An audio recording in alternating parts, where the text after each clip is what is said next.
এই যে দেখছো কাঁকরোল ভাজা, এই কাঁকরোল ভাজাটা তোমরা কারা কারা পছন্দ করো আর খেতে চাও, চলে এসো। হ্যালো গাইজ, আসসালামু আলাইকুম।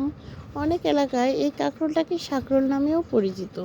তোমাদের সাথে চলো আজকে এই কাঁকরোল ভাজার রেসিপিটা শেয়ার করব। আমি কাঁকরোলগুলোকে খুব সুন্দরভাবে ধুয়ে 3 ফালা করে কেটে নিয়ে এর মধ্যে হলুদ, মরিচ আর লবণ দিয়ে খুব ভালোভাবে মেখে রেস্টে রেখে দিয়েছিলাম 5 মিনিটের জন্য। আর এরপরে একটা তাওয়াতে কিছু পরিমাণ তেল দিয়ে এখন এক এক করে কাঁকরোলগুলো সাজিয়ে দিচ্ছি। এই যে দেখো, কাঁকরোলগুলো খুব সুন্দরভাবে সাজানো হয়ে গেছে। এখন ধিমি আঁচে এই কাঁকরোলগুলোকে ভাজতে শুরু করব আর দিয়ে দিব ঢাকনা। এখন উল্টে পাল্টে ভালো করে ভেজে নেব যাতে এর ভিতরে কাঁচা ভাবটা চলে যায় আর কাঁকরোলটা ভালোভাবে সিদ্ধও হয়ে যায়। আমি যে তোমাদের সাথে রান্নার ভিডিওগুলো শেয়ার করি, এই ভিডিওগুলো বেশিরভাগই আমার মায়ের আর আমার শাশুড়ি মায়ের কাছ থেকে আমার শেখা। ওরা দুইজনই মূলত আমার রান্নার গুরু।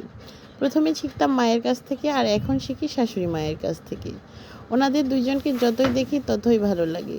যত প্রকার রান্না আছে প্রায় সব প্রকার রান্নার রিভিউ ওনারা দিতে পারে। তোমাদের সাথে কথা বলতে বলতে দেখো এদিকে আমার কাঁকরোল ভাজাগুলো হয়ে গেছে। এখন সুন্দর করে একটা প্লেটে নামিয়ে নেব। যেহেতু আমরা একটু পোড়া পোড়া পছন্দ করি, তাই কাঁকরোল ভাজাগুলো আম্মু একটু পোড়া পোড়াই তৈরি করেছে। আজকের ভিডিও এই পর্যন্তই, দেখা হচ্ছে নেক্সট ভিডিওতে। আল্লাহ হাফেজ।